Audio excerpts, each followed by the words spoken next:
isang sulok ng tram, inabutan naming umiiyak at namimilipit sa sakit si Tessie Esteban.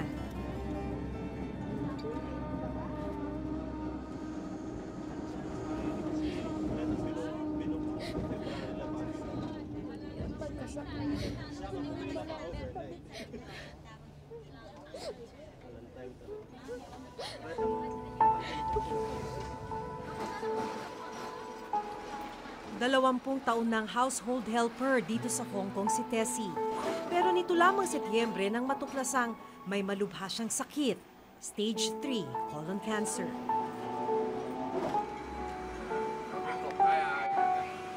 Sunday yun, September 21. Nung umuwi ako sa bahay, nakita ng amo ko na mugtong-mugto ang paa ko. Pero nung nakita niyang umiyak ako talaga natudo na ano niyang mukha ko. Nung kinapa ni amo ang katawan ko, masakit na tuka ko, hindi ko kaya. Yung tinakbo na ng amo ko sa ospital. Ayun, doon na naanoan ng mga doktor na sabi na huwag ka nang umuwi kasi cancerous na to. Kailangan ma-confine ka na.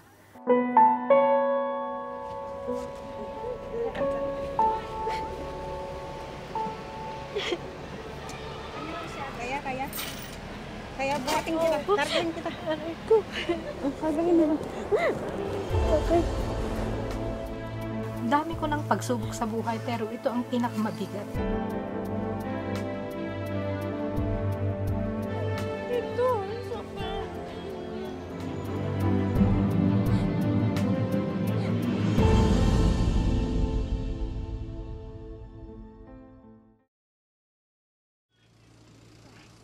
Ngayong araw, kasama niyang ilan pang overseas Filipino worker o OFW dito sa Hong Kong.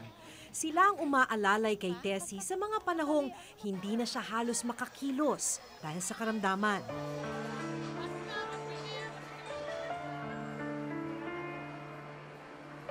Sa Central Park sa Hong Kong, nagtitipon-tipon ang marami sa mga OFW tuwing araw ng linggo. Day off kasi ng karamihan.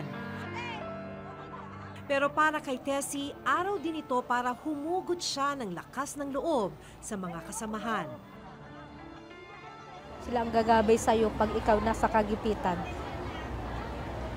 Kasi okay yung may organisasyon, okay yung may maraming kaibigan na nagmamahal, nagmamalasakit sa'yo.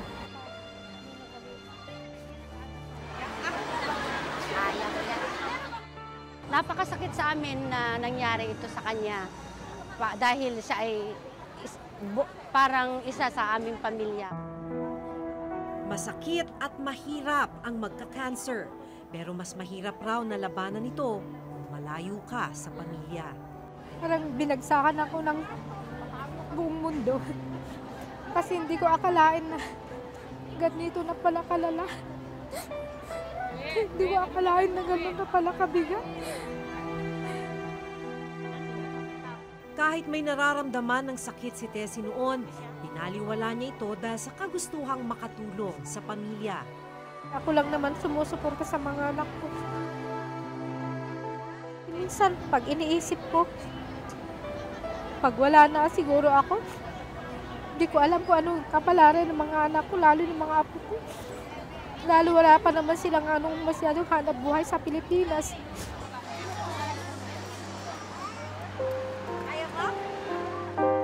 Matapos kumain, lumakad na ulit si Tessie. Kahit masakit pa ang pakiramdam, kailangan niyang bumalik sa bahay ng kanyang amo.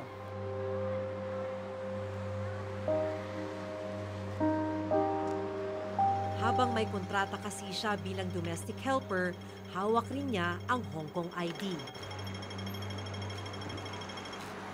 Ito ang magbibigay sa kanya ng benepisyo, gaya ng libreng pagpapagamot. Kasama kasi sa binabayaran ng kanyang amo ang medical insurance niya.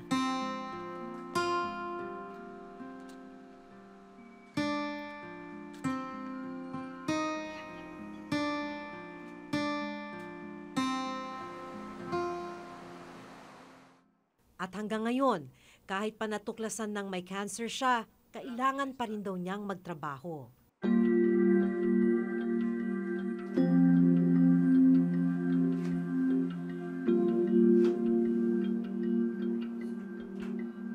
kahit papaano gagawin ko kasi alam kong obligado ko yun. Pero pag hindi ko na kaya, iimpok ko sa amo ko na hindi ko na kaya.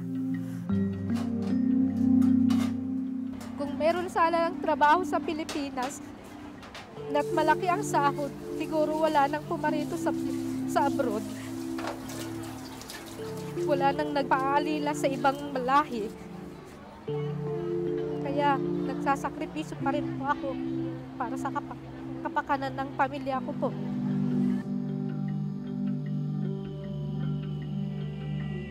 Isa sa mga benepisyo ng isang documented Filipino worker dito sa Hong Kong ay halos libreng serbisyong medikal na ayon mismo sa kanila ay hindi naman nila matatanggap kung sila'y nasa Pilipinas.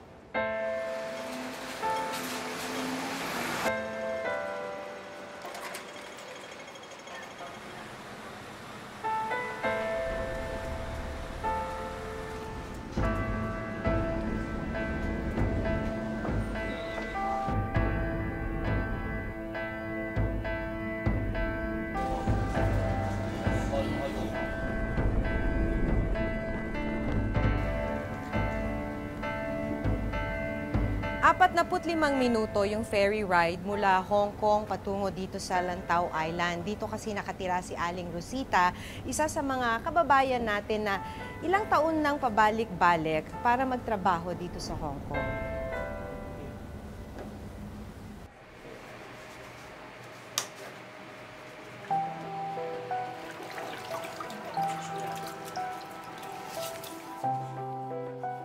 Mahigit 20 taon nang nagtatrabaho bilang domestic helper sa iba't ibang bansa si Rose. For good muna ako ng 2 years from Singapore, then nag-Dubai ulit. Nag-Dubai ako. From Dubai, nakafinish ng contract. Tapos yun, nakapag-asawa nga. Nag-stay ng 1 year. Then nag-Hong Kong. Hindi talaga totally nag-stay ng Pilipinas. Kasi ang hirap eh, naranasan ko na ba na mag-stay ng Pilipinas ng 1 year, nangamuhan ako ba? Siyempre yung sweldo, 1.5 lang, samantalang pag nag-abroad ka, di ba? Gutom kami mag-ina eh.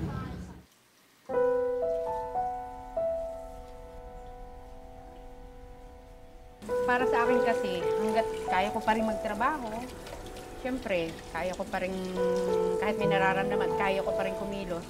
Kikilos pa rin ako, siyempre nakakahiya pa rin sa amo rin.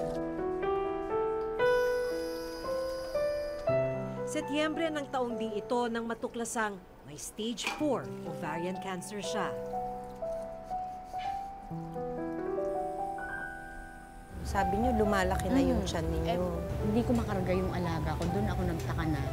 Kasi talagang lobo na siya, nakaangat na yung damit ko, nakala mo mga 8 months, 9 months. And then kumalat na sa buto, tsaka sa baga ko. Kaya ako yung pag nagbo-bloated yung ano ko, talagang hindi ako makahinga ba. Kung sa Pilipinas, yan kakayanin niyo ba yung gastos? Hindi po, ma'am. Hindi po talaga, Diyos ko. Kaya nga sabi ko, nagpapagamot ako dito, tatapusin ko to, hanggang kaya ko na, katawan ko ba? Pero paano pag ako nasa Pinas? Chemo sa atin, magkano? Diyos ko. Niisip ko pa lang yun, so parang magiging useless yung pagiging matibay ko dito, labanan ko yung sakit ko ba. Dahil sa hawak na Hong Kong ID ng mga OFW gaya ni Rose, 100 Hong Kong dollars o mahigit 500 piso lang ang ibinabayad nila sa bawat chemotherapy session ng kahit anumang cancer.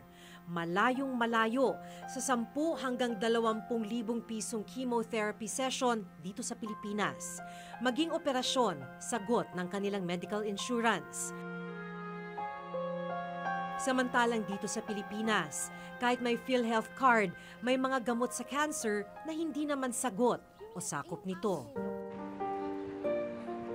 Ano yung kwento nyo? Yung tungkol sa Pasko? Balak nyo talagang umuwi sana, no? Sabi ko, sir, please, this time only, sabi ko. Pumayag. Pumayag po. So, ito first time sana First kayo. time na magpapasko ako sa anak ko. Totoo, sana. Sana po. Bakit po mauudlot? Kasi po kung sa di ba ngayon di naman ako pwede umuwi. Pag umuwi ako, wala na. Out na ako. Pilit na iniinda ni Rose ang sakit para sa kanyang 2 anak. Single mother si Rose. Ano yung inaalala ninyo? Siyempre, di ba, yung panganay ko at least may trabaho yun. Ay yung bunso, siyempre, parehong lalaki, di ba po? So, yung pag-aaral, hindi mo masabi, marami po ba? Okay lang kung siya malaki na ba? Mabubuhay siya ng sarili niya. So, yun. Maalagaan niyo yung sarili niyo. Oo.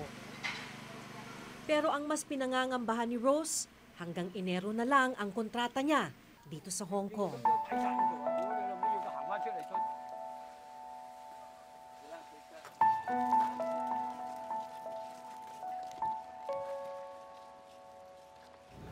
End contract kayo, January.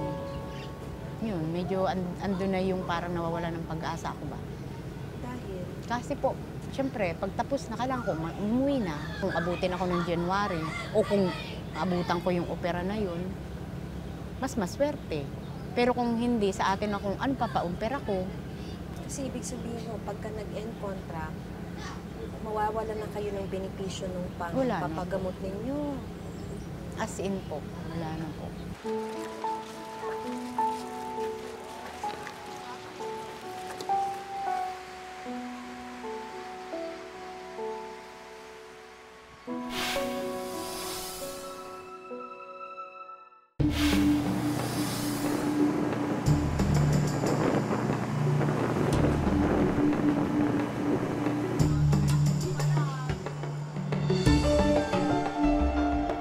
Nahanap natin ngayon dito sa Shungwan District yung Bethune House. Ito yung shelter para sa mga inabuso or kaya traffic o kaya mga may karamdaman nating mga kababayan.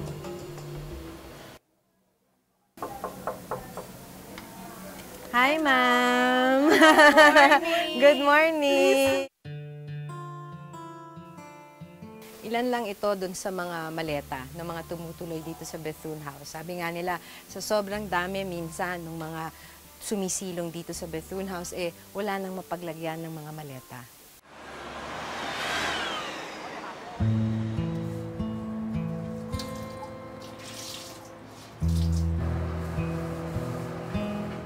Matapos magtrabaho, pinayagan si Tessie ng kanyang amo na pansamantalang manatili sa Bethune House.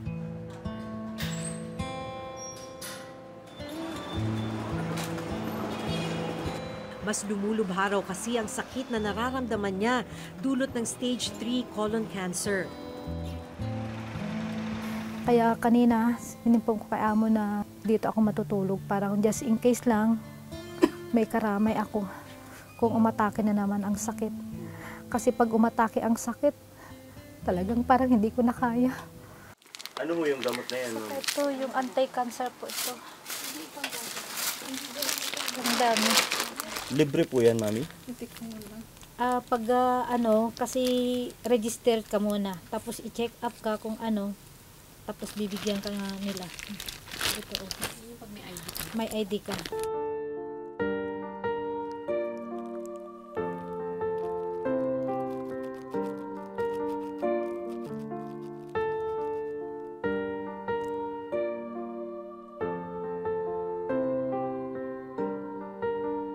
ID po ng Hong Kong. Kailangan namin ito kasi pag wala to, hindi ka na residensya na ano dito sa Hong Kong. Ito ang hawak namin mga OFW.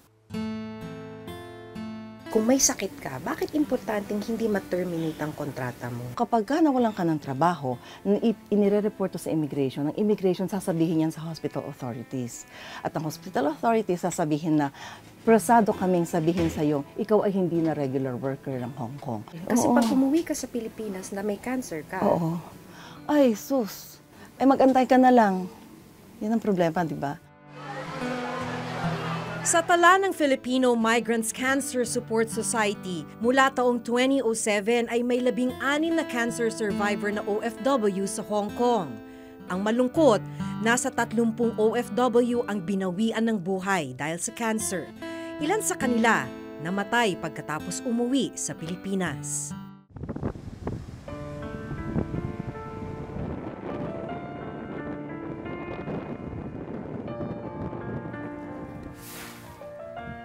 Dito sa Ilocos Norte, nakilala namin ang pamilya ni Aling Tessie.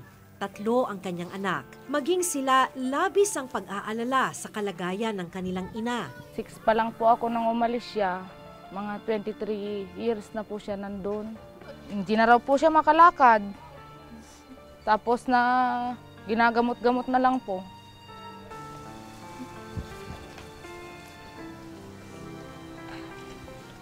Wala naman po kaming magawa. Kung aalisin siya doon o uuwi na lang siya rito, wala naman kaming pagkukunan dito. Bukid-bukid lang po kami. Sabi namin umuwi na lang po siya.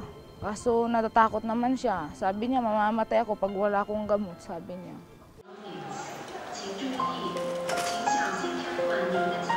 Kapag aalis ng bansa ang isang overseas Filipino worker o OFW, kailangan niyang magbayad ng mahigit 1,000 piso bilang membership fee sa OWA o Overseas Workers Welfare Administration.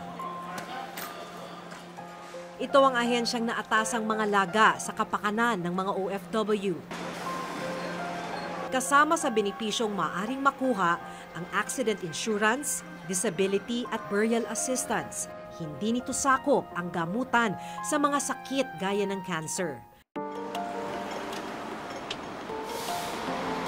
Sa panayam ng Reporter's Notebook sa Konsulado ng Pilipinas sa Hong Kong, nalaman naming umaasa lang din sila sa health insurance na binabayaran ng employer para sa mga OFW na may sakit. Paano rin po natutulungan?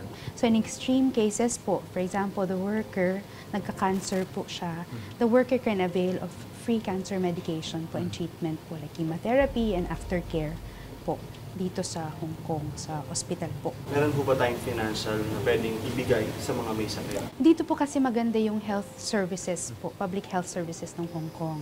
So we don't have to shell out money for them to be treated here kasi we just have to coordinate with the hospital concerned and they provide yung full treatment and medication. Isa sa mga patuloy na umaasang mabigyang tulong ng pamahalaan si Rose, may stage 4 ovarian cancer. Sa pag-uusap namin ni Rose, nagulat ako sa kanyang revelasyon. Ang inaayos na raw niya ngayon ay ang burial assistance na makukuha ng kanyang anak. Inayos ko na po lahat yun. Para wala na. Sinasabi nga nila na may 100, pag yung 120 burial, sabi nila. Kamatayan na to, hindi ko malabanan to. Kaya sabi ko, sige lang. Dagdag pa ni Rose, kung babawian man daw siya ng buhay, dapat ay nasa Hong Kong siya at may kontrata.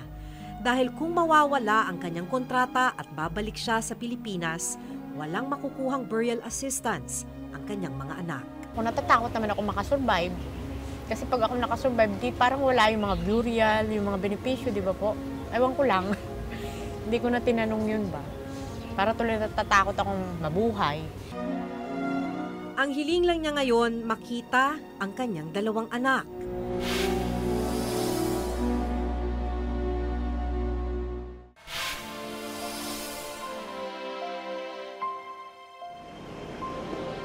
Yung balak mo po pagdating po sa Hong Kong? Yayakapin po, tapos kakausapin na rin po na kung ano yung magiging desisyon niya. So, kahit gusto ko man siyang pauwiin, wala naman po kasing tutulong sa amin na kaya nagpapasalamat din po ako sa amo niya kasi natutulungan siya sa pagpag-out sa kanya, chemo.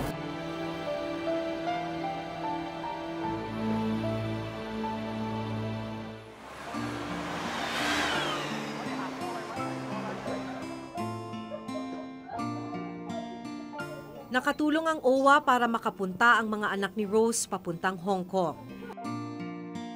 Gayunman, nananatiling hamon kung paano matutulungan ng ahensya na matustusan ang gamutan ni Rose sa oras na matapos ang kanyang kontrata.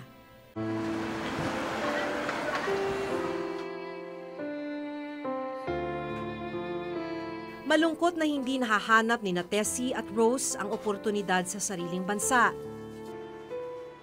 At hanggang ngayon, sa panahong bihag sila ng matinding karamdaman,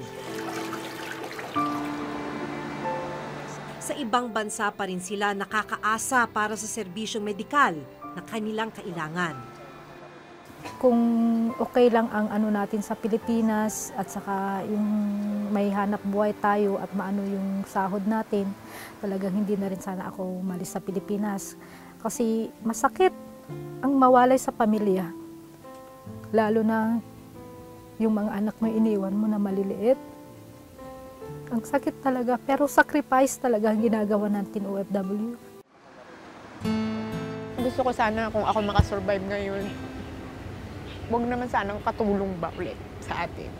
Yung mabigyan ng, sabi ko nga, saan makahanap akong trabaho ba? Yung talagang malabanan ko ba, makasurvive lang ako ba? Ako si Giga Manikad. Ako si Maki Pulido at ito ang bagong dekada ng Reporter's Notebook.